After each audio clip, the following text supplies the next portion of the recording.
Bismillahirrahmanirrahim. Assalamualaikum warahmatullahi wabarakatuh. Alhamdulillah wassalatu wassalamu ala rasulillah man tabi'al mawala raditu billahi rabba wal islam dinna bi Muhammadin nabiyya wa rasulallah. Segala puji kepada Allah yang telah memberikan nikmat iman, nikmat Islam. Semoga Allah menguatkan iman kita, Allah menguatkan Islam kita. Salam baginda Rasulullah SAW yang menjadi umat yang terbaik dalam sunnah Nabi, di akhlak dan sirah Nabi. Amin amin ya rabbal alamin. Seperti masih dalam konsep tentang fitnah, tetapi fitnah yang membedakan antara buhtan dan mana ada orang bagi tahu saya Ustaz, bedakan antara buhtan dan fitnah. Betul, buhtan adalah fitnah dalam arti engkau dan seorang. Kalau an-namimah adalah fitnah yang membuat sengaja mengadu domba, engkau buat macam ni, kata macam ni, kata macam ni, sehingga membuat kekacauan. Itu namanya adalah namimah. Itu maka kenapa bisa al-masyaun, orang yang jalan sana. Mungkin sekarang kita kata kalau sekarang tu kelompok yang tukang memang kacau masyarakat, kata sana macam ni, kata sana macam ini, itu namanya adalah fitnah yang akan mengadu domba, yang akan mengacaukan antara satu dengan yang lain. Itu namanya namimah.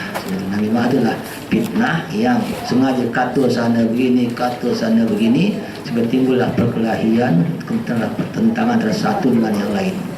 Kalau bahasa Indonesia mengadu domba, sini apa katanya? Melaga-lagakan. Jadi fitnah yang melaga-lagakan antara satu dengan yang lain, itulah namanya namimah sebetulnya. Itu yang sangat berat dalam Islam. Ya. Kalau fitnah satu sama orang satu saja, itu namanya buhtan. Itu buhtan, itu fitnah berita apa. Jadi kalau menyampaikan fitnah namanya ifkun. Jadi gitu. Disebutkan dalam konsep bahasa Arab itu menyampaikan seorang sampai sana, sampai sini, itu namanya ifkun. Hadisul ifki.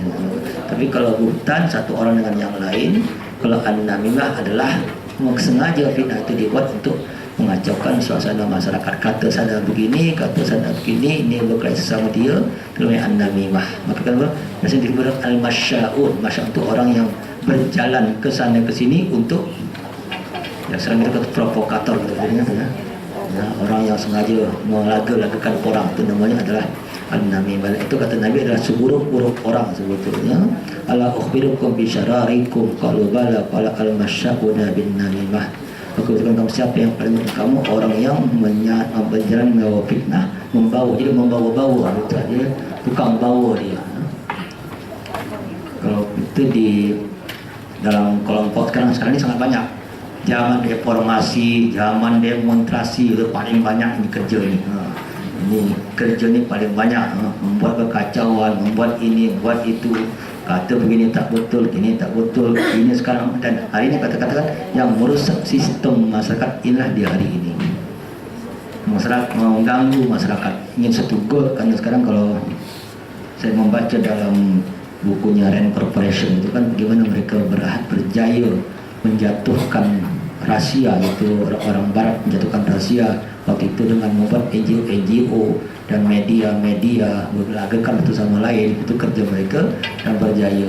Itu pun sekarang itu yang dibuat juga di Libya, hal yang sama dibuat di Syria, hal yang sama dibuat di Mesir. Ini sebetulnya semua format yang sama. Arab Spring pun itu kerjanya sebetulnya. Hal yang sama sedang dibuat di Indonesia dulu atau 98 juga hal yang sama dibuat di Indonesia.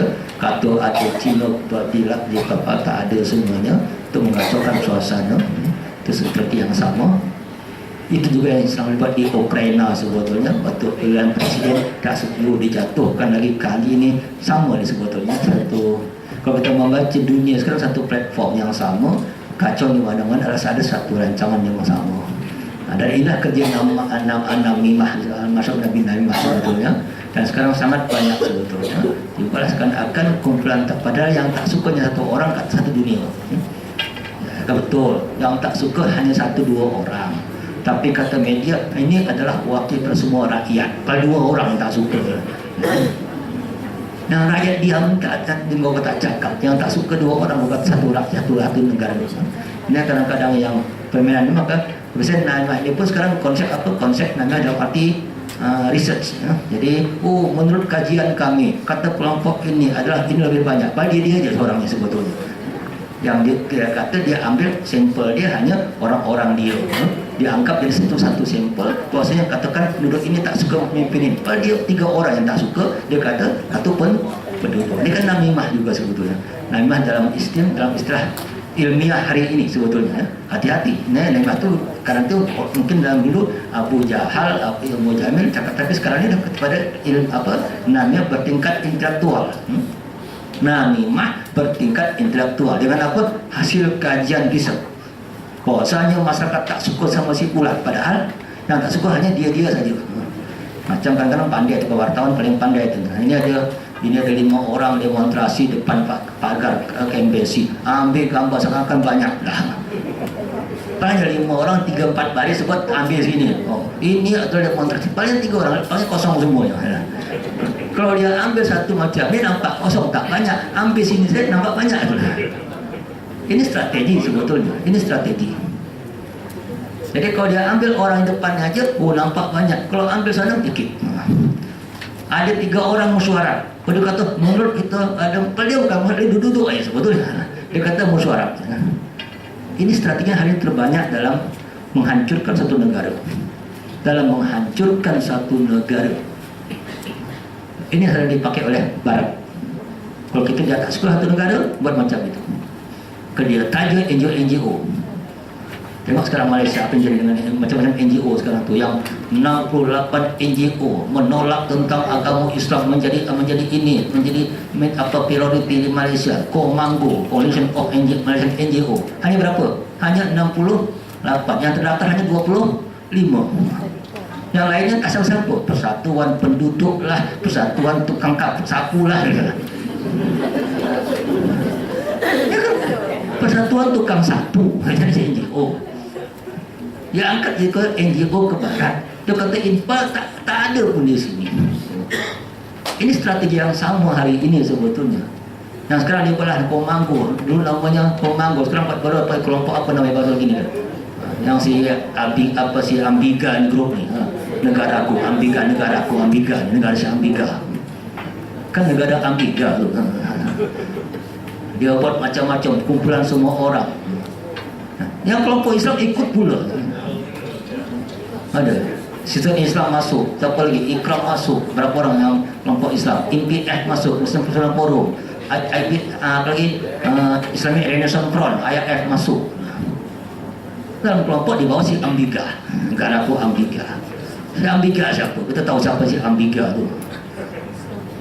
Untuk apa? Menggugat bahwasanya kenapa Islam menjadi agama rasmi kerajaan. Kenapa raja menguasai suatu kerajaan. Ini kan demokrasi. Kalau demokrasi harus menteri agama tak boleh orang Islam, betul kan? Kalau demokrasi, ini kan negara bukan negara Islam, negara banyak bilang kaum.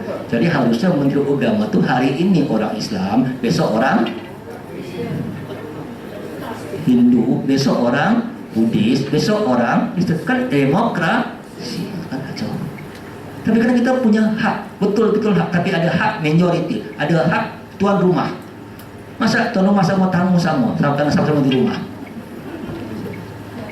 Tuan rumah sama tamu haknya sama, karena sama-sama duduk dalam rumah, kan tak betul. Yang satu tamu, satu tuan rumah, bukan hak rumahnya, hak tamu dan tuan rumah harusnya. Itu yang kita hari ini, hak minoriti menjadi hak majority. Hak majority kata ditindas. Mana hak minoriti? Bukan semua orang punya hak, betul, tapi ada hak majority, ada hak minority, ada hak manusia, ada hak Tuhan, ada hak binatang. Semua punya hak masing-masing. Tapi dia kacau kita dengan konsep macam di hari ini. Saya katakan itu jadi kita membuat masyarakat pun tak paham berpikir lagi. Macam kata demokrasi, suara seorang tukang sapu, suara seorang samseng, suara seorang profesor, seorang ustaz, sama suaranya semua. Betul kan? Kalau kita bicara suara sama. Ada 5 orang, satu ustaz, satu profesor, satu samsen, satu pencuri, satu pelacur. Ingin memutuskan satu perkara, mana yang paling banyak?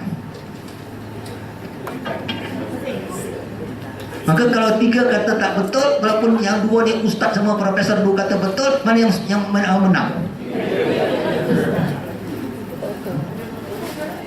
3 yang menang karena kata tak setuju. 1 menang, ada 2 tak menang karena tak setuju. Yang 2 dia pakat, yang 3 tak pakat. Ini demokrasi tak nama dia? Demokrasi, tapi demokrasi. Itu demokrasi. Demo tu rakyat, crazy tu gila, rakyat yang gila sebetulnya. Inilah dunia sekarang sebetulnya. Maka saya tengok konsep, saya bukan tak seperti kok demokrasi ada, tapi demokrasi bersifat musyawarah atau demokrasi kuantitatif. Demokrasi quality. Kalau kata Iqbal mengatakan demokrasi quality yang terbaik daripada demokrasi yang quantity. Itu Iqbal dalam bukunya tentang demokrasi sebetulnya. Kadang-kadang hanya sebuah utopi. Silakan baca bukunya Republik Plato. Apa kata Republik Plato? Tak pernah orang buat macam buku itu sebelum. Tak terjadi dengan Republik Plato sebetulnya. Hanya sebuah angan-angan. Tapi kita sibuk dengan demokrasi, sibuk dengan ini. Konsepnya pun tak jelas. Di mana demokrasi? Di mana negara paling demokrasi di dunia? Ada tak? Di mana? Di Amerika? Tak juga. Orang black tak sama orang white. Di mana? Yang paling demokrasi itu di India.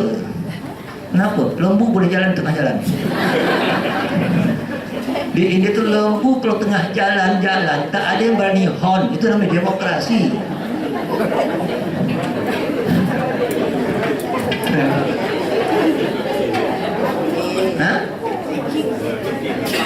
Ya, demokrasi India belum cepot. Lembu jalan, khinzir jalan, demokrasi baru betul demokrasi itu.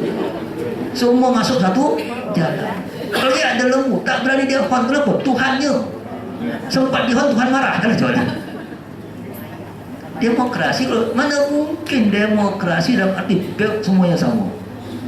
Itu suatu sistem yang merusak sebetulnya tanpa kita sadar. Tapi kita ada musyawarah bukan demokrasi, syawir bukan demokrasi. Mencari pendapat yang terbaik daripada orang-orang yang terbaik. Pendapat yang terbaik daripada orang-orang yang terbaik. Utusan orang yang baik. Ini konsep. Tapi oleh media sekarang diwalah macam itu. Kata sini, angkat ini, research sini, kata ini. Yang engkau tanya berapa orang? 10 orang dari 100 orang. Yang 10 orang itu baik atau buruk? Orang buruk semua. Yang ditanya itu jadi satu hasil penelitian. Dan kalau ini ilmiah, bukan ilmiah itu penipuan besar-besaran. Kenapa? Karena tidak mudah ini. Jadi kadang-kadang permainan ini hari ini sangat banyak di beberapa dunia saya katakan. Baik dunia, terutama negara-negara berkembang sebetulnya. Macam sekarang kita katakan. Maka, tapi yang kira-kira betul tak didampakkan sekarang tengok Israel. Begitu ya. Itu rusaknya dia sekarang menyerang Palestin. Semua dunia sudah semua marah sama dia.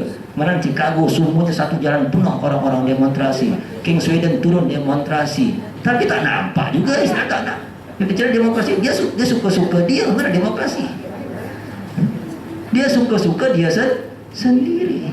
Waktu ke orang lain dia pakai kata demokrasi, waktu ke dia malah dia kata sekarang kami di attack oleh Palestin, Hamas, Israel under attack. Dia yang serang, dia kata dia under attack.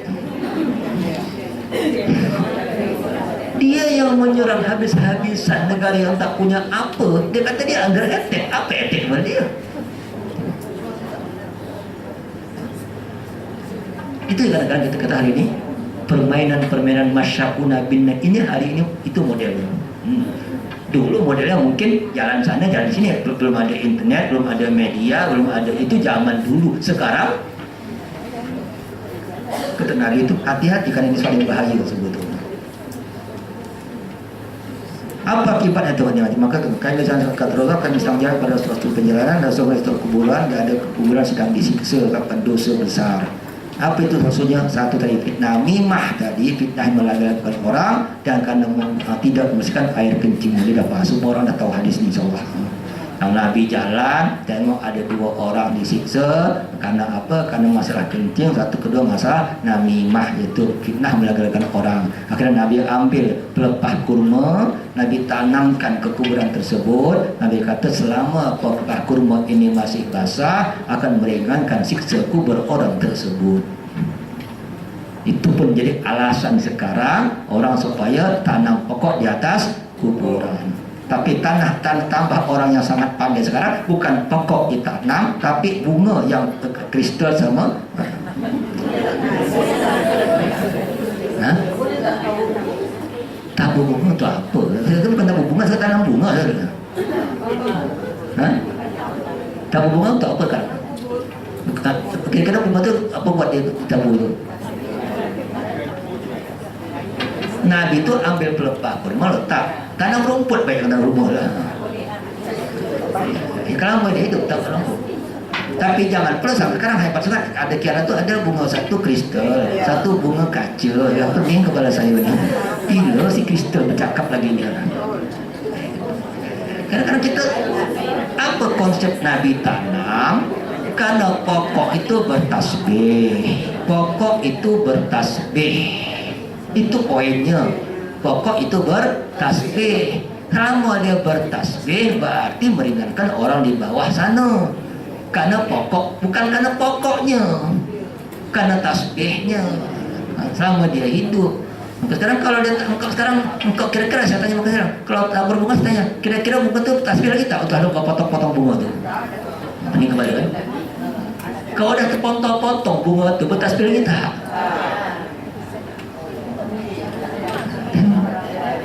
Maka apa tujuan tadi?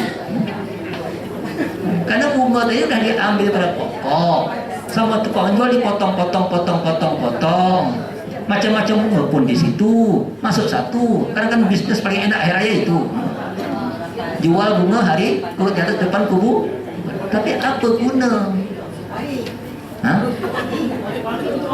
Untuk wangi kok ada minyak wangi, kan pakai bunga lagi. Apa tujuan saya kata? Sedangkan tujuan Nabi tadi apa? Untuk dia bertasbih kepada mayat yang di bawah. Kalau dia masih hidup, kalau tak hidup tak bertasbih lagi. Kalau tak bertasbih itu apa buat? Baik, saya ambil rumput, tanam rumput aja. Kan rumput itu hidup bertasbih. Kan batu-batu semuanya bertasbih. Yang batu-batu for example semua bertasbih, yang hidup yang mati pun bertasbih kan. Batu mana yang hidup? Ada batu-batu. Katakan semua bertasbih. Kalau batu yang mana hidup, ada batu hidup, silakan, batu mati jangan. Tak, semua yang tak hidup ataupun yang mati bertasbih kan. Apa? Semua dalam alam ni bertasbih. Ya. Yang tak ada nyawa ataupun yang ada nyawa bertasbih. Ya betul. Jadi yang pokok apa bunga yang dipotong-potong pun kira bertasbih juga. Cuma ada kena potong dia bertasbih, ada kita hidup lagi. Cuma nak kena bertasbih tak hidup lagi. Dia bertasbih karena dia ada hidup kehidupan. Batu tu hidup. Apa kata batu tak hidup? Batu tu tambah besar, tambah lama. Batu tu yang batu betul itu tambah lama, tambah besar, hidup. Gunung pun tambah tinggi, hidup. Coba kajian ilmiah mengatakan batu tu hidup. Memang hidup. Batu sungai tu hidup. Karena tambah besar. Hidupnya itu yang buat dia ada gerak, ada proses sebetulnya. Maka sekarang kalau tak proses, kalau letak bunga untuk apa? Saya kata supaya wangi, Ustaz. Wangi pakai minyak wangi saja. Senang apa lagi? Hah? Apa dia? Tanam bunga. Isunya apa? Saya kata apa guna? Saya kalau ada guna saya kata boleh. Kalau tak ada guna, lagu. Kalau tak ada guna sesuatu yang sia-sia. Orang Islam tak nak yang sia-sia. Baik duit tadi kau bagi baik duit untuk beli bunga bagi tukang kubur. Sedekah untuk si mayat, selesai. Beli bunga berapa? Mahal lagi kan ya. Bagi anak yatim banyak samping itu dah. Selesai. Maka apa? Saya tanya apa? Saya tak cakap syirik tak syirik. Saya tak cakap itu. Kalau cakap situ, kalau engkau yakin bunga itu ada sesuatu, itu jadi syirik. Itu masalah keyakinan. Saya tak kata masalah syirik, tapi apa guna? Laho tak laho, sia-sia tak sia-sia. Kalau sia-sia, Islam bukan agama sia-sia. Islam ada perbuatan yang tak ada guna. Itu aja bagi saya. Saya tak kata oh ikut Hindu tak payahlah itu. Itu orang Hindu lain, kita lain, kita tak ikut-ikut dia. Tapi apa poin kita melakukan sesuatu? Kalau ada gunanya, okey. Macam orang dulu mandi dak raya, mandi bunga semuanya. Orang dulu dak raya mandi air bunga. Boleh tak? Apa tujuannya dulu? Saya kata, apa tujuan kau mandi air bunga? Supaya wangi badan. Silakan kau bagi badan. Karena orang tak ada minyak wangi, pakai mandi bunga. Sekarang kau dah mandi air bunga, pakai minyak lagi, pening kepala orang dengar. Orang dulu mandi air bunga karena tak ada jual minyak wangi. Tak ada perfum macam-macam perfum kau pakai. Sekarang kau dah mandi air bunga, minyak segala minyak wangi masuk, perfume lagi masuk, pening yang ada tengok kau. Jadi apa tujuan? Saya kata fokus apa tujuan? Kalau ada tujuan silahkan. Kalau tak ada tujuan, kalau kau jadikan dia selamat jadi syirik. Oh supaya apa? Supaya tak datang setan sama aku. Sama setan suka mengkau. Jadi saya tak kata hukum tu boleh berubah dengan apa kepentingannya. Hukum boleh berubah dengan apa niat kita. Itu bagi saya. Hukum boleh berubah dengan apa niat kita. Kalau niat itu betul mendatangkan manfaat atau mencegah mudarat, okey. Kalau niat tak betul, berarti tak okey. Betul atau niat lah. Kalau memang kenapa? Untuk apa siram air? Tanya dulu. Siram air supaya apa? Supaya bah mandi.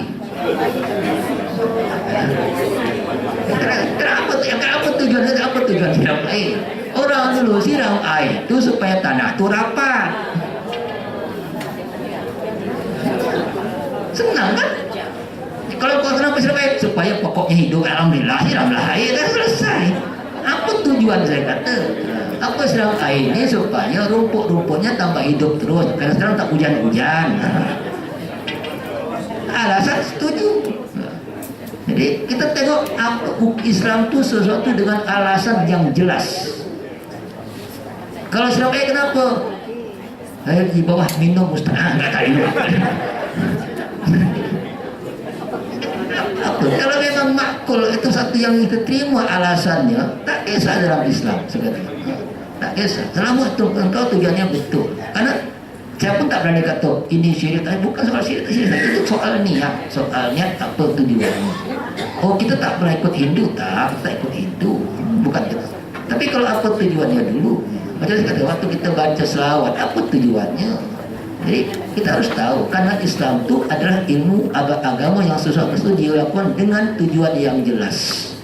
Kalau tujuan tak jelas, lawo. Lawo itu paling tak hukumnya makruh. Kalau lawo itu hukumnya makruh paling tidak sebetulnya, tidak disukai sebetulnya. Kalau sampai syirik itu hukumnya haram. Sampai kau boleh buat hukumnya boleh. Jadi senang. Karena al-aslu asyai' al-ibahah. Asal sesuatu adalah boleh, kecuali kalau ada yang melarang. Itu apa tujuannya? Jadi kalau tujuan kau nak mandi, silakan di situ. Bukan kalau hanya untuk orang dulu kan kuburan tanah itu kosong, kering segala macam, okeylah. Jadi macam kau buatlah sekarang tempat kuburan tu bukan besar, untuk apa? Apa tujuan batu untuk tanda ini kuburan? Buatlah tanda saja cukup. Tak payah kau buat tembok tinggi-tinggi macam Cina punya kuburan. Ini pakai tempat, pakai batu yang pakai macam-macam kata. Baik engkau sedekah untuk fakir miskin. Nah, kan baik kan? Bina yang besar berapa ribu ringgit kadang-kadang segala macam pakai. Untuk siapa? Untuk si mayat. Pening mayatnya pening. Aku tak guna kau bawa tu aku hidup tak bagi-bagi. Mayat pening dia bawa. Waktu aku hidup kau tak bagi-bagi, maka waktu dah mati kau. Kita berpikir yang praktikal lah sebetulnya. Ya. Kalau kita tidak sedekah, sedekahlah. Jangan berbuat sesuatu yang tanpa ada maksud dan tujuan. Itu sebetulnya bagi saya itu. Ini yang utama bagi saya sebetulnya. Baca Yasin dekat kubur ke ada beza dengan baca Yasin kat rumah? Baca Yasin kat kubur. Di mana yang tak boleh baca Quran? Itu soalan saya. Di mana yang dilarang baca Quran? Nah, selesai dah. Kubur tandas bukan? Udah, boleh tak baca Quran di kubur? Boleh. Asal, Ada fadilat lebih ke atau apa dia? Kalau kau baca cuma ada payah, di mana-mana baca pada ada payah. Sama, kubur sama rumah sama baca dia. Yang payah kalau kau baca khusuk tak khusuk, kalau tak baca salah baca berdosa. Kau baca di mana-mana, kalau salah baca berdosa, betul baca pahala, selesai. Jadi, Tapi ada orang katakan baca di kubur. ini apa? Baik sebab ahli kubur dengar. Kalau kita dibaca sini dengar tak dia? Dengar sama aja dengar dia. Kalau di kubur baca, ya. Maka kalau tak baca boleh. Apa niat dia sekata. Supaya yang baca itu untuk dia. Engkau baca untuk dia, untuk engkau. Engkau baca di kubur supaya engkau ingat mati, bukan untuk dia. Yang si baca supaya ingat mati. Engkau baca di kubur. Kalau baca di rumah, engkau tengok TV, kan kacau masalahnya. Engkau baca di rumah, engkau tampil baca, tengok macam-macam. Kalau baca di kubur, ingat mati. Terpulanglah. Kalau engkau baca di kubur malah takut hantu, lain cerita dia. Kalau kau baca di kubur takut hantu, Ustaz, lain hukum lagi, takut hantu. Kalau di kubur kan ada hantu. Kubur ada hantu tak? Mana ada hantu? Ya ada malaikat nukar nakir, kan ada kata hantu. Ini kan penjajah buat otak kita, otak hantu. Kubur ada hantu. Kubur di belakang masjid. Bila orang ke masjid kalau macam itu? Subuh sama isya hari semua kan ada hantu belakang masjid. Mana ada hantu di kubur? Hantu tu di mana?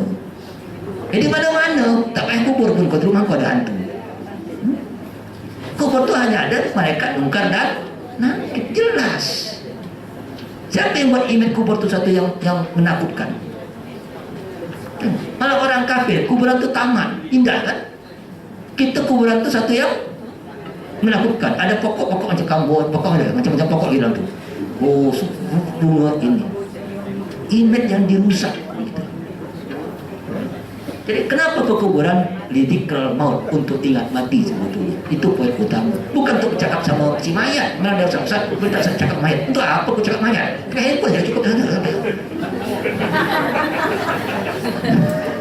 Sibuk nak bercakap sama mayat. Waktu dia hidup tak pernah kau cakap-cakap. Waktu mati kau cakap sama dia. Waktu hidup kau tak pernah cakap sama dia. Waktu nak mati dah tak cakap. Untung sempat dijawab sama dia, kena kau lari nanti. Ayahku, aku nak buat ini ayahku. Okey anakku lah.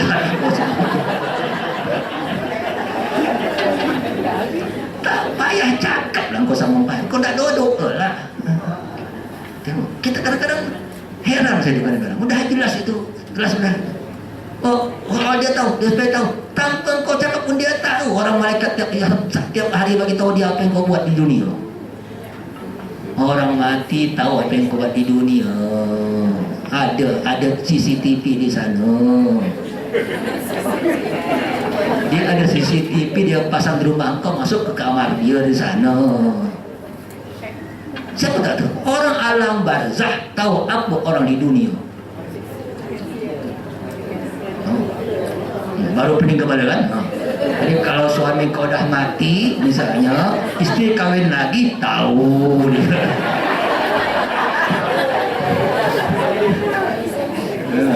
Isteri dah mati, suami kahwin lagi pun tahu. Kita tak tahu. Alam barzah hidup, bukan mati. Dan ada malaikat khas penyampai informasi. Ada malaikat khas penyampai informasi terhadap berita di dunia. Hanya dia tak dapat buat apa dengan engkau di dunia. Kalau dia dapat buat engkau, kau pelari tak suka engkau. Tapi dia tahu tak dapat buat apa. Hati-hati. Jadi kita tetap roh jelas. Di mana hukum roh? Hukum kita di mana hukum dunia? Jelas. Kita yakin ada, tapi bukan berarti kita harus konekkan dengan dia. Karena kita hukum kita lain dengan dia. Kalau nak hukum angkat cakap dia, mudah, jumpa Tuhan, selesai. Tuhan punya semuanya. Apa kau nak, bagi tahu Tuhan. Ya Allah ampunkan dia, Anda selesai. Jadi jangan kau, kalau langsung bahaya kan. Sempat manusia boleh cakap sama arwah langsung, bahaya tak? Bahaya. Sempat kau jalan dewan kuburan, hai panggil, suara panggil kau tu mana? Sempat kau lewat di kuburan itu, orang panggil kau, lari kau tak? Ada suara, hai pulang sini kan aja.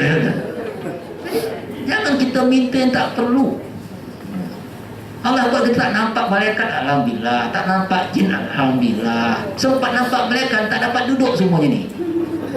Sempat nampak si malaikat, tadi waktu nak datang, malaikat dah duluan masuk. Kau pernah masuk? Malaikat dah duduk semua. Kau nak duduk di mana? Kau ada malaikat sini. Untung tak nampak. Sama. Nak masuk jin, nampak jin. Jangan. Kalau tidak dapat ke tandas tempat jin. Kalau nak masuk dah penuh. Jadi Allah buat tak nampak tu untuk keperluan kita. Allah buat kita tak dapat komunikasi untuk keperluan kita. Allah lebih tahu tentang keperluan kita hari ini daripada kita sendiri sebetulnya. Kita jangan mengada-ada keperluan kita. Nanti salah, nanti bahaya. Tanya film Piramli lah. Piramli cakap sama kuburan, datanglah apa kau nak je.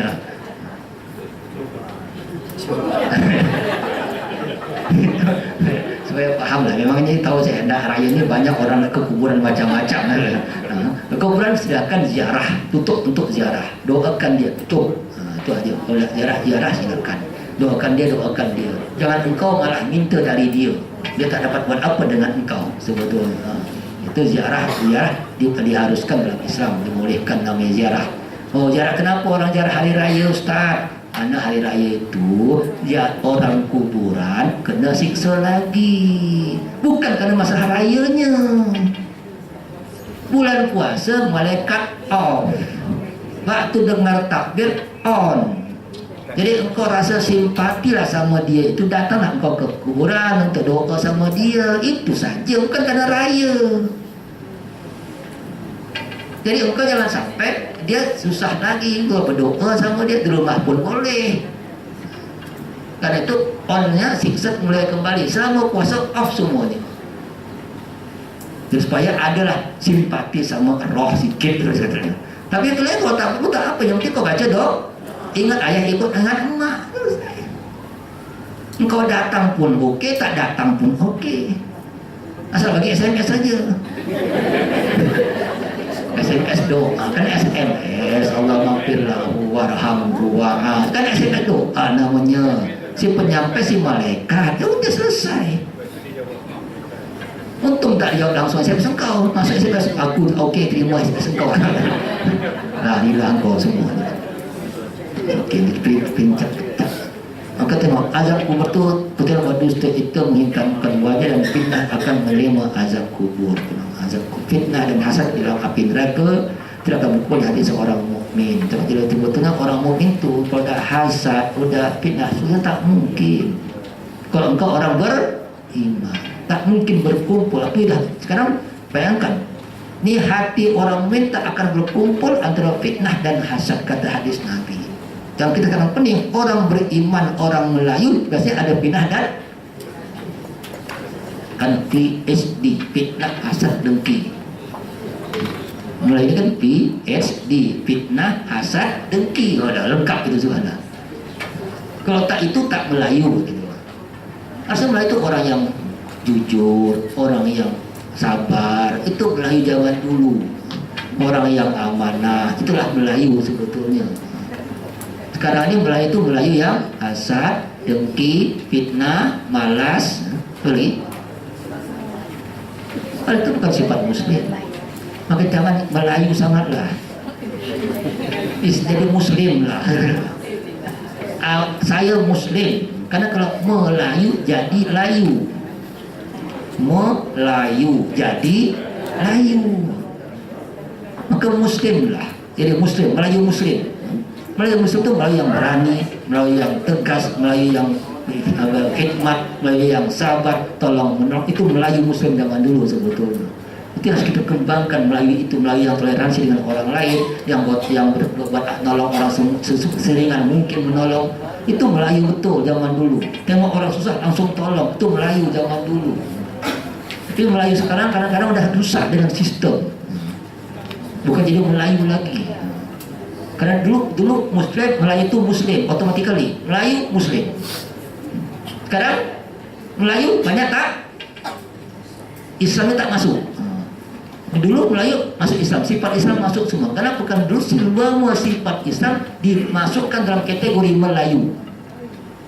Apa Melayu itu? Orangnya sabar, orangnya baik, orangnya menolong orang, orangnya jujur. Itu masuk dalam sifat Melayu. Maka sekarang kembangkan kembali Islam dalam budaya Melayu. Karena tidak ada Islam, tidak ada Melayu tanpa Islam sebetulnya. Tidak ada Melayu tanpa Islam. Saya boleh cakap. Karena terdapat tulisan Melayu itu tulisan Jawi. Tak ada tulisan sebelum Jawi, ada tak? Tidak ada tulisan Melayu sebelum ada tulisan Jawi. Kalau yang Melayu itu bukan adalah Hindu, pakai Sanskrit. Beda kan? Nah, yang Melayu itu kalau Jawa memang ada Jawa sebelum Islam, Jawa Hindu. Maka tulisan Jawa itu tulisan macam Sanskrit. Tapi kalau Melayu tak ada, Melayu tak ada budaya dalam Islam, dalam Melayu kecuali Islam. Tidak ada budaya dalam Melayu kecuali Islam. Ya, semua harus paham sebetulnya. Tak ada. Maka apalagi semua kalimat Melayu pasti dari Arab paling banyak. Majlis, dewan, semua kalimat Arab. Kalau betul kita ada Melayu tanpa Islam, mana buktinya? Tak ada bukti. Maka supaya kita paham, pada hari ini ada orang merusak budaya Melayu, merusak makna Melayu, merusak asal-usul Melayu sebetulnya. Kadang kajian sejarah yang salah sebetulnya. Maka sekarang kita harus kembalikan kepada Melayu itu Islam. Dan Melayu itu dulu hebat, Melayu Islam dulu sampai ke mana? Sampai ke dunia mana-mana. Sampai kita ke Madagaskar, sampai bayangkan kapur barus saja itu dibawa sampai ke Mekah sebelum Nabi Muhammad lahir. Melayu sudah punya perniagaan dengan Mekah sebelum Nabi Muhammad ada. Betul. Kalau tak mungkin di Quran ada kafura. Kafura itu kapur barus. Kampo itu hanya ada di Melayu. Itu sudah ada di Mekah sebelum Nabi Muhammad lahir. Berarti sudah ada perniagaan antara Melayu dan Mekah. Kalau tidak paham betul, itu kan orang Melayu orang yang tak pernah tahu sejarah, tak pernah tahu sejarah. Itu hebat sejarah kita sebetulnya. Tapi kita tahunya sejarahnya Pak orang kafir. Winstead siapa yang pakai orang Belanda itu, yang tu tulis sejarah kita. Oh ini daripada Islam dari mana? Daripada Gujarat. Siapa kata daripada Gujarat Islam? Daripada Nabi Muhammad sana kita Islam itu.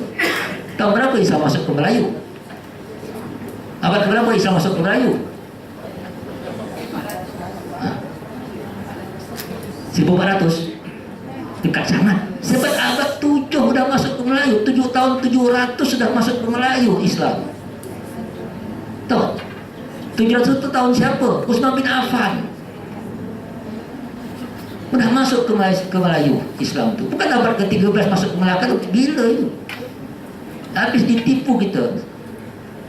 Kita Islam itu Islam asal, bukan Islam main-main gitu nih. Islam dari Gujarat India. Kita bukan Islam India, kita Islam Arab. 100 orang bandar khalifah masuk ke Aceh pertama kali daripada kawasan Bahrain tahun 775. Antara 825 berdiri kerajaan Islam pertama Perlak. 825 ya, hanya 50 tahun berdiri kerajaan Islam Perlak pertama kali. Itu sejarah. Jadi kalau kita pun tak tahu sejarah, gimana kita tidak berangkat? Bayangkan 50 tahun Islam masuk ke negeri Melayu, hanya berada dengan konsep 50 tahun peniaga yang masuk. Kenapa masuk? Peniaga masuk. Kenapa jadi kerajaan? Peniaga orang-orang kaya. Orang kaya ahlak baik dan kemudian itu sama raja. Akhirnya jadi raja. Dan dapatkan dakwah yang masuk ke Melayu melalui peniaga, orang-orang kaya yang mana dia akhirnya diambil menantu sama raja. Akhirnya Jadi raja, akhirnya menjadi raja, semuanya Islam. Itu cara Melayu dakwah.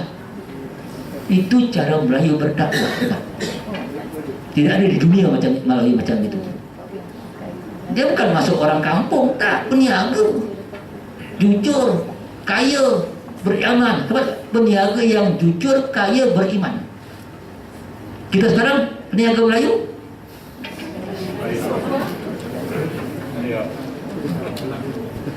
Itu peniaga Melayu zaman dulu sebetulnya. Masuk mereka dakwah. Yang 50 tahun, di mana dunia berada? 50 tahun. Yang 100% Hindu semuanya berubah jadi satu negara Islam. Di mana ada? Tak ada. Hebatnya cara dakwah mereka dengan hikmah. Itu cara. Maka kalau belajar sejarah tentang Melayu supaya kita faham, supaya anak kita tahu saya ini Melayu yang kalau tak jadi intik Melayu macam dulu kita tak tahu Singapura tu Melayu tu Cina. Siapa tahu tu Masjid apa? Mana ada kerajaan tu Masjid di Aceh? Dia Singapura kan tu Masjid kan nama kerajaan Islam dulu sebetulnya. Ya kan? Kan tahu Manila tu Islam tu bukan Islam dulu. Manila tu kota Islam, Fi Amanillah namanya dulu, bukan Manila. Manila tu nama asal Fi Amanillah, yang buat orang Islam. Fi Amanillah, dalam amannya Allah, nama bandar Fi Amanillah. Jadi Manilah. Oh, Ustaz baru tahu dah. Sangat banyak kita ditipu oleh sejarah. Harus tahu sejarah. Ada bukunya Ustaz. Ya? Ada buku tak? Buku ada. Boleh recommend. Ya? Recommend buku sejarah. Ada buku sejarah Islam ada. Sejarah Islam Melayu yang lengkap sebetulnya. Tapi tak diajarkan di sekolah. Kita kadang-kadang masalahnya di sekolah lain cerita. Okey, karena masuk kepada ini, ucapan tidak perlu atau ucapan berlebih-lebihan. Ini hati-hati, ini banyak ni. Ini hati termasuk juga harus hati-hati. Ucapan tak perlu atau berlebih-lebihan. Wa kunna nakhudu ma'al khaidin, kata. Jadi orang ada, kenapa kau masuk neraka? Orang neraka, orang surga tanya orang neraka. Kenapa kau masuk neraka? Apa jawaban orang neraka? Wa kunna nakhudu ma'al khaidin, dan kami ini dulu memperkatakan yang salah sama orang yang sama sembang-sembang yang tak betul. Bersembang dengan bahasa yang tak betul, cakap-cakap kosong. Khaidin. Engkau cakap asal cakap tapi ada maksud, cakap lucah, cakap ini. Engkau tak main-main, tapi bukan main-main sebetulnya. Itu perkataan yang tak boleh diucapkan. Itu adalah khaudun, khaidin, ma'al khaidin. Orang-orang yang khaidin, orang yang cakap kosong sebetulnya. Qad nazala alaikum fil kitab in anja sami'tum ayatillah yakfiru biha wastahzi'u biha fala taqudu ma'ahu hatta yahudu fil hadisin ghairihi innakum idza mislum. Tengok orang-orang kafir itu biasa cakap tentang Tuhan, yang main-main tentang agama. Kalau kau duduk sama mereka, jangan kau duduk sama mereka sampai mereka bercakap yang lain. Tengok. Jangan kau duduk sama mereka yang kadang-kadang cakap tak betul sampai dia cakap yang lain. Berarti kita bukan tak boleh duduk, tapi jangan sampai ikut yang tak betul. Jangan sampai ikut yang tak betul. Hati-hati. Jadi Islam itu sangat hebat sebetulnya.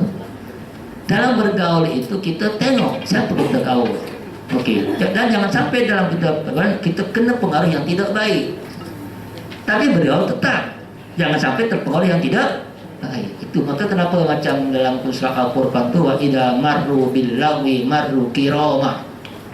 Hai orang beriman, kalau engkau berjalan marru bil lagwi, nampak yang lago-lago, yang tak baik-baik, marru kirama, jalan dengan terhormat.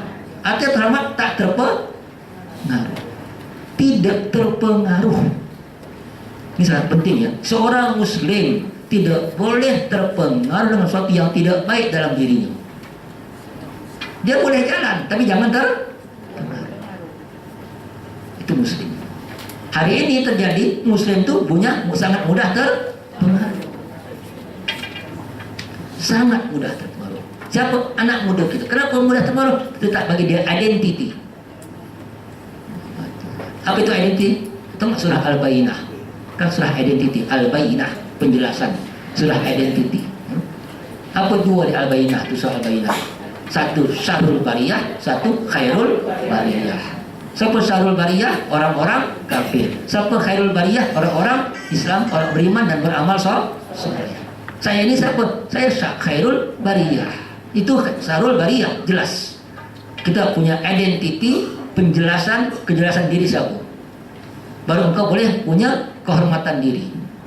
Hari ini orang Melayu tak punya kehormatan diri. Kenapa? Karena tak punya identity.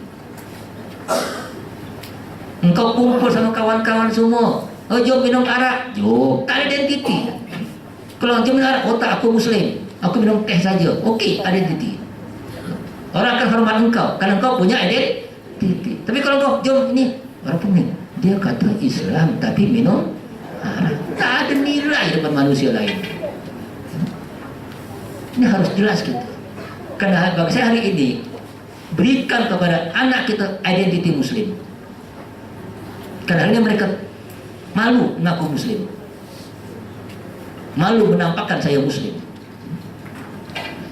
Itu belum sampai tingkat berani berkata benar. Jangan dulu lah, tunjukkan punya identiti. Karena Islam adalah agama identiti. Kesangat buku, ada buku misalnya Ideologi Islam, saya itu buku tulisan Abdul Rahman di UK itu, Ideologi Islam Abdul Rahman. Dalam buku itu waktu dia menjelaskan Islam, itu adalah identiti Islam. Nah, kalau seorang Muslim harus punya identiti macam ini identiti dia. Jadi karena itu harus kita ajar kepada anak kita. Kalau kau Muslim, engkau tak boleh sama dengan orang kafir dalam budaya, dalam pakaian, dalam ini punya identiti. Karena engkau, karena aku Muslim. Itu yang telah dibuat di Barat. Itu yang orang-orang buat Islam orang buat macam itu sekarang itu. Mereka mengaku identiti tak sama dengan yang lain. Tapi sekarang Muslim di bukan Barat masuk apa? Sama tak dengan bukan Barat, bukan Muslim? Tengoklah hari ini. Kalau orang Cina buka paha tinggi-tinggi. Kalau orang India buka perut. Melayu buka semua. Tak ada identiti Melayu. Ikut sana, ikut sini. Pas saya Melayu, tutup semua. Cina buka semua, tak apa. Dia Cina bukan Muslim. Orang Melayu India tak apa, dia India bukan Muslim. Saya Muslim. Saya punya identiti. Ini pakaian saya, ini budaya saya, ini cara kerja saya. Jelas. Tanamkan ini kepada anak. Bukan masalah berapa hukum agama, rukun iman 6, rukun Islam 5, hafal nyanyi, hafal sunnah, hafal, tapi keluar sama juga. Karena kita hanya hafazan, bukan identiti. Sangat penting membentuk identiti. Tapi harus pandai terangkan. Nanti sempat anak tengok, mak dulu tak ada identiti, mak waktu kampung tu, mak remaja dulu. Mak dulu jahiliyah. Ngakulah paksa. Jangan ikut-ikut emak zaman dulu lagi. Harus pandai jawab. Tak pandai kau pening kepala sendiri. Macam emak macam tak tahu di dunia sekarang. Ada mak tanda hari ini. Emak macam tak tahu dunia sekarang. Betul. Tapi kita tak, maka berikan pada anak contoh orang-orang terbaik di Barat hari ini sebetulnya. Macam tadi saya terkejut tadi dapat gambar seorang yang syahid di Syria, siapa namanya, Abul Khaika namanya, seorang pemuda yang sangat muda, 19 tahun, syahid sebetulnya. Anak muda 19 tahun dah jadi syahid di sana. Kita anak muda kita itu berikan contoh-contoh macam ini di mana di negeri Barat sekarang. Contoh, siapa anak muda boleh tarawih 30 malam, satu iPad, berebut orang datang saya. Siapa jamaah boleh 5 waktu selama 30 hari, satu kancil. Kenapa tak boleh?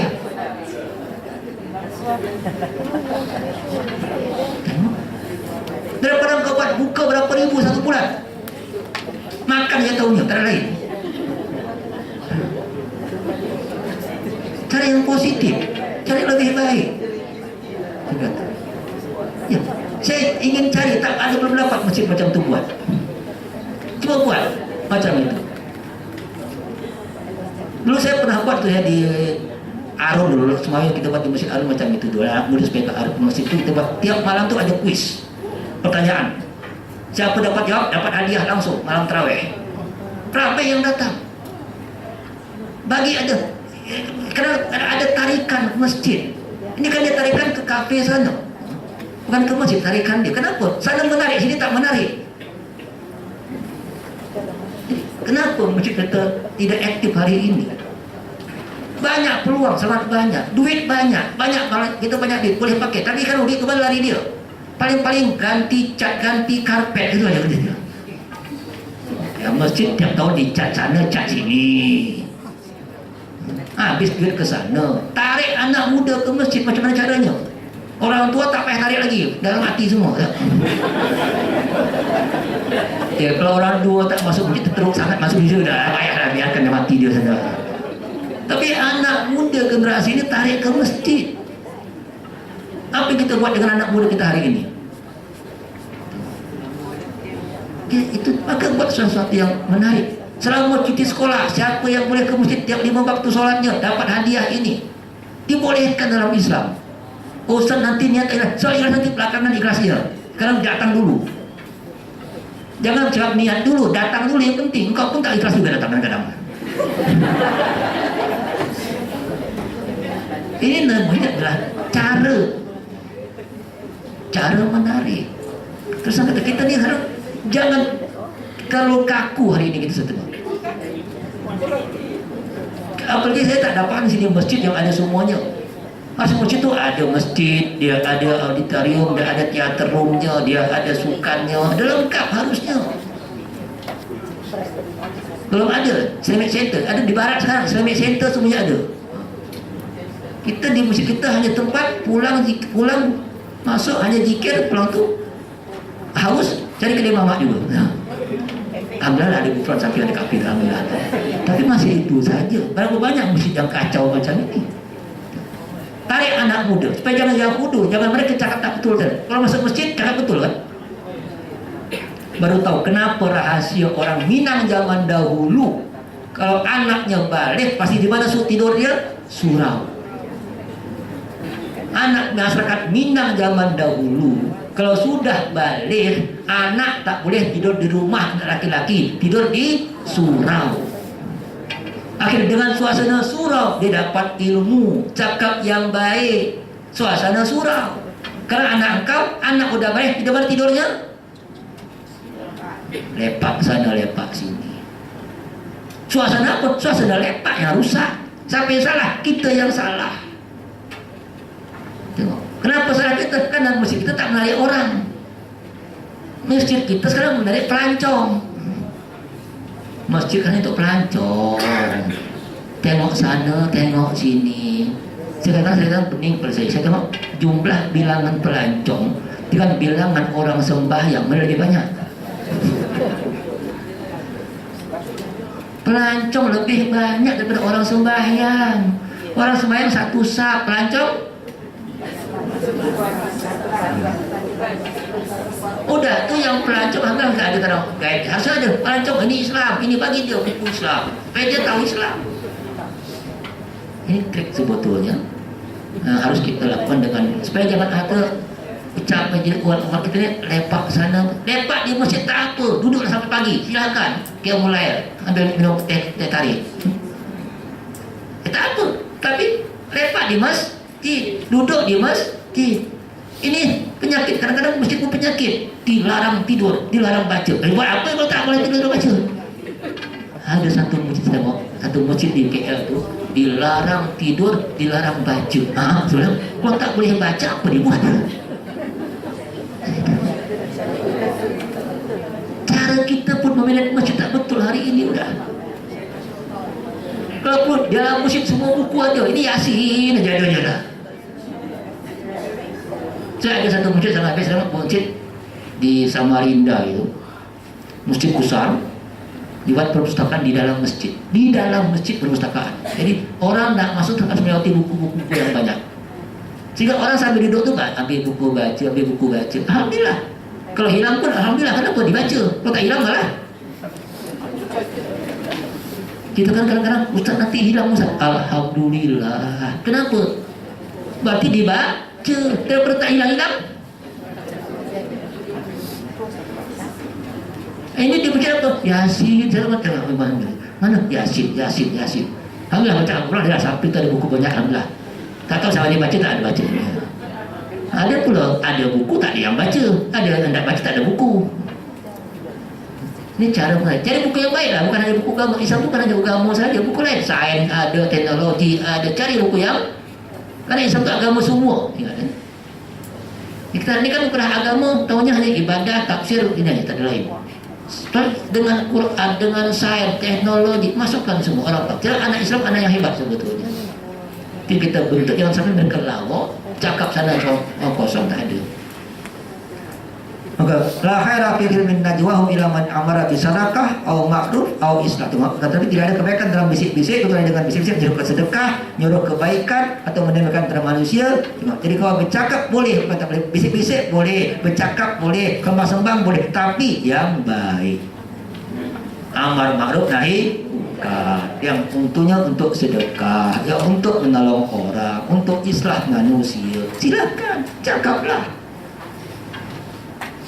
Sekarang ada orang Islam banyak hebat-hebat, ada yang sukan, ada yang macam-macam ada. Macam si Ozil mana Turki ni, apa Jerman kan hebat dia, cakap tentang dia baik. Tak apa, tapi apa motif supaya kita jadi macam dia, jadi orang yang terbaik di dunia. Alhamdulillah dia menang Piala Dunia, kan kemudian dia sumbangkan semua untuk Palestin. Hebat tak? Berapa bilion dia sumbangkan untuk Palestin. Dia pemain bola Jerman, orang Turki menang dari Piala Dunia, dapat hadiah langsung bagi ke Palestin. Engkau dapat hadiah langsung jalan. Macam tu contohkan anak muda. Ni tengok Islam yang baik. Tengok contoh ini. Tak apa. Alhamdulillah sekarang kita dah banyak. Dah jadi contoh dah sangat banyak hari ini. Orang-orang yang terbaik dalam dunia Islam hari ini. Tapi sayang, bahasanya bukan di sini. Di mana? Di negara barat. Yang di orang Islam malah teruk kadang-kadang. Kenapa? Anda kegenting pakai buku dari arwah, kacau saja. Kadang-kadang macam itu. Nak main judi tapi baca doa selamat dulu kan. Jadi kita rusak mudah. Jadi cara orang tu dah betul tengok dia menang dapat hadiah bagi Islam. Bagaimana giroh Islam? Kenapa ada giroh Islam? Tanamkan sama anak kita giroh Islam, semangat untuk menolong orang Islam. Kalau kita dapat tadi apa pertama? Yakin. Kalau Malaysia dapat hadiah macam tu, apa yang dibuat pertama kali? Umrah Ustaz, umrah. Dia tak fikir orang Palestin, tapi dia tengok supaya dapat langsung Palestin. Hebat sekali. Itu contoh. Jadi kembangkan anak muda dengan gaya hidup macam itu sebetulnya. Maka min husni islamil mar'i tarkuhu ma la yughni. Di antara kebaikan seorang muslim adalah meninggalkan sesuatu yang tidak berguna. Islam tu tak ada hal yang tak guna, semua berguna. Min husnil islam, baik Islamnya baik seorang tu harus meninggalkan yang tak berguna. Ini hadis. Tak ada kalimat tak guna dalam Islam. Itu cara hidup muslim. Ini cara hidup muslim. Nanti kalau tak guna, kau pun jadi manusia tak mudah ininya. Kalau kita banyak bercakap yang tak berguna, kita punya manusia tak berguna. Kalau kita bercakap yang berguna, kita jadi manusia berguna. Tengok cara pandang Cina sama Melayu. Kalau Cina tengok dadah. Apa dadah ni adalah peluang untuk kaya, maka dia akan jual dadah. Melayu tengok dadah peluang untuk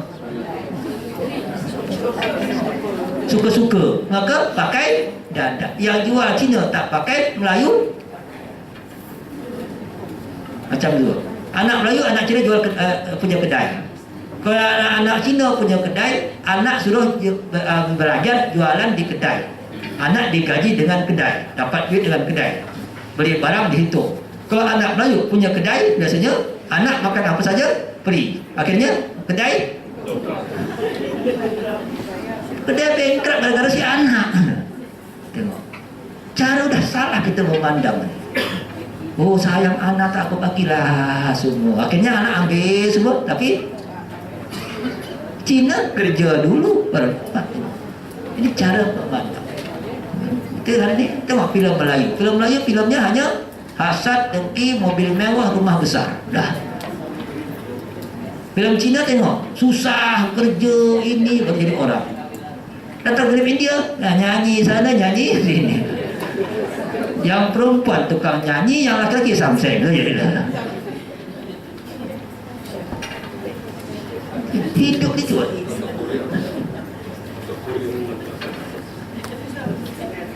Kalau anak Isasid Ghulam terakhir seorang budak dalam perang Uhud, dalam film Uhud. Pojat, nah kita tengok di batunya ada ini hajar, ada batu kalau dia menahan lapar. Maka datanglah ibunya, faham masat mumu wajah lu di sapu tangan, mungkin kata selamat juga bagi anakku, kata dia. Karena anaknya, maknya semangat kata, oh anakku dapat surga, udah selamat nanti syahid. Nabi dengar, apa kata Nabi? Dari mana engkau tidak masuk surga? Nah, tengok. Mungkin ia bercakap yang tak perlu. Wah, tengok. Dia tadi belum tentu masuk surga. Mungkin ada ucapan yang tak betul sebelumnya. Apa gimana sebelumnya? Nabi kata, atau mencegah berkata daripada apa yang tidak memudaratkan.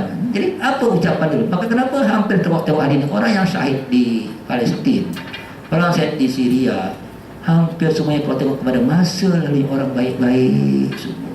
Baru dia mati syahid. Tengok. Dia baik dulu baru mati syahid. Itu yang diproses. Karena kadang-kadang takut karena macam ini. Dia syahid tapi sebelumnya tak baik. Belum tentu masuk surga. Karena ada kadang-kadang akibat perbuatan yang memberikan bebankan dia untuk menahan dia masuk surga. Wallahu a'lam. Walaupun syahid itu dalam hadis yang lain mengatakan Allah ampunkan dosanya kecuali hutang. Ada hadis yang lain sebetulnya. Jadi ada beberapa hadis sebetulnya. Ini kadang-kadang kes tadi, maksudnya kadang-kadang terjadi juga macam ini. Maka Rasulullah anil kila wal qal. Wa idza tilmal wa soal. Nabi melarang kita bercakap sana, bercakap sini, kata simpulan, kila kata simpulan, qala kata simpulan. Oh, cakap sana, banyak cakap. Idaatil mal, mengidoah melebih-lebihkan harta, buang-buang harta. Wa kasrati soal, banyak sangat soalkan kau lah. Tanya ini, tanya ini, tanya ini. Beda orang nanya untuk tahu, hanya nanya untuk hobi. Ini hobi tanya. Yang tak boleh hobi bertanya tapi tak buat tanya aja. Mereka 100 soal. Macam tanya Bani Israel. Tak potong lembu, katanya supaya selembih lembu. Lembu yang mana? Lembu yang kuning. Kuning macam mana? Potongnya lembu selesai sampai kuning-kuning selesai macam dah. Kalau dia tak tanya kuning kambu yang mana, takkan ada jawaban lembu yang kuning. Nanti kalau dia tak lembu mana, lembu kuning. Kuning macam mana? Kuning macam emas. Macam mana lembunya yang tak pernah dia pakai ke sawah? Pening kepala jari. Harusnya kau kata, mana lembu? Lembu, potong, selesai. Itu namanya kasratus soal. Banyak bertanya yang tidak bukan tak boleh tanya, yang tak perlu. Yang tak perlu ditanya, tak payah tanya lah. Kalau kau tanya yang mustahak yang perlu ditanya. Maka Nabi daruni matraktukum fa inna mahalaka man kana qablakum bi kasrati alihim. Tengok, tinggalkan aku dengan pertanyaan, kata Nabi. Kenapa? Karena banyak orang binasa sebelum kamu karena banyak bertanya yang tidak perlu dengan Nabi mereka. Oh, tanya tak apa-apa, tanya. Maka jauhilah dia, kata Nabi. Maka menahaitukum an fatibu wa ma amartukum bi fa'tu. Apa yang aku suruh lakukan. Akan mampu engkau. Kenapa Nabi macam ni? Kenapa macam ni? Tak payah tanyalah. Nabi tak kuat, selesai. Jangan tanya Nabi dia tak. Misalnya Nabi tak makan daging dog, sahabat makan daging. Kenapa Nabi tak makan? Cuma kalau makan kau makan. Tak payah kau tanya lagi. Dia tak makan, tak makan lah. Daging dog tu biawak kepada padang pasir. Dog tu biawak padang pasir. Nabi tak makan, tapi sahabat makan. Kenapa dia tak makan? Allah, mungkin dia tak suka. Bukan kerana dia haram, kerana dia tak suka. Karena itu kan kemanusiaan juga, suka tak suka. Itu masalahnya. Maka tuba liman amsakal fadla min lisanihi wa amfakal fadla min malihi. Bahagialah orang yang dapat menahan kelebihan daripada ucapannya dan membelanjakan kelebihan daripada hartanya. Tengok. Jadi bahagia itu apa? Engkau boleh tahan ucapan kalau yang lebih, tapi kalau harta jangan ditahan. Harta harus dibelanjakan. Oke.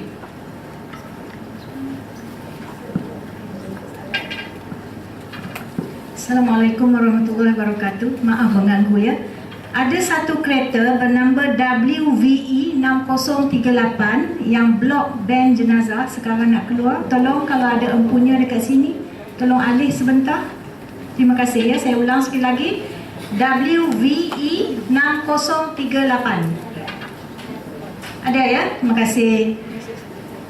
Alhamdulillah tambah pahala. Ya kan tambah pahala jalan, ambil kereta, kan pahala. Alhamdulillah, dan dapat pahala. Yang lain tak dapat, jangan iri. Bukan susah tambah pahala. Yang lain hanya pahala ngaji dapat, pahala dengar, dia dapat pahala lebih tambahan. Alhamdulillah. Senang kan? Itu kan itu tuba liman amsakal fadla min salih. Bahagialah orang yang jangan cakap lebih-lebih, tapi kalau harta lebih bagi, jangan tahan. Ini kalimat saya ambil dalam akhirnya jadi satu kalimat sangat penting karena ini menjadi kita, karena kita kalau yang cakap lebih terlalu banyak, harta lebih tak dibuat. Kita ni cakap lebih terlalu banyak, harta lebih tak dibelanjakan. Harusnya cakap lebih ditahan, harta lebih dibagi. Tuba mungkin untuk jadi bahagia. Kisah saya ini saja dapat saya sampaikan. Saya mohon maaf atas beberapa hal mungkin banyak bercanda atau banyak yang tak betul.